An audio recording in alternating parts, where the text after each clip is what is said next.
माननीय महोदय, मैं कहना चाहूँगा कि 2047 में विकसित भारत बाद में बना लीजिएगा, पहले एपीजे अब्दुल कलाम के सपनों का 2020 का भारत कहाँ गया उसको तो एक बार एनालिसिस कर लीजिए।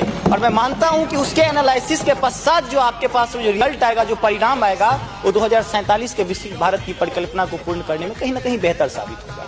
मैं उस क्षेत्र से आता हूं जो बिहार को दो भाग में बांटती है, एक नॉर्थ बिहार, एक साउथ बिहार।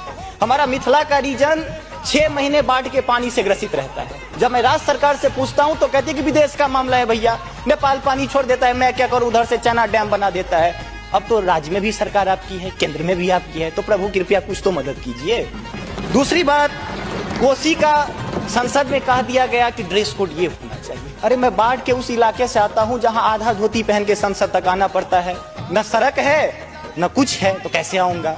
उसी क्षेत्र का एक नंगा बच्चा हमसे कहता है कि साहब मैं बाढ़ से ग्रसित हूँ, और दक्षिण बिहार का एक बच्चा कहता है कि मैं सुखाड़ से ग्रसित हूँ, मेरे पास पीने के लिए पानी नहीं है।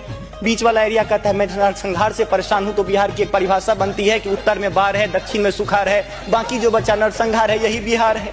अब मैं कहां जाऊं। तीसरी बात मैं आता हूं कि आपने तो राम जी को अयोध्या में लाकर स्थापित कर दिया, जरा उनके ससुराल मिथिला पर भी ध्यान दीजिए। माँ सीता कब कब अग्नि परीक्षा देगी, उनके पुत्र हम कब कब अग्नि परीक्षा देते रहेंगे, हम पर भी तो थोड़ा ध्यान दीजिए प्रभु।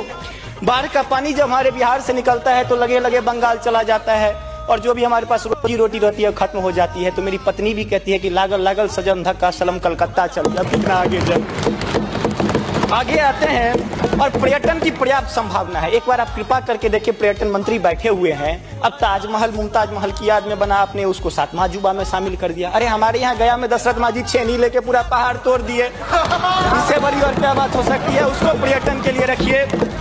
और ये जो भूखमरी, बेरोजगारी, अशिक्षित राज्य की जो हम पर वो जो पीठ पर धो रहे हैं, वो हमको इसी तरह की कविता याद दिलाती है कि तू सिंह मारती गैसी, मैं कोने में दुबका बैल प्रिय, मैं पीपल सा सीधा साधा, तू मुझ पे लटकी चुड़ैल प्रिय। तो ये अशिक्षा, बेरोजगारी हम पर चुड़ैल की तरह लटकी है। तो there is politics behind every politics.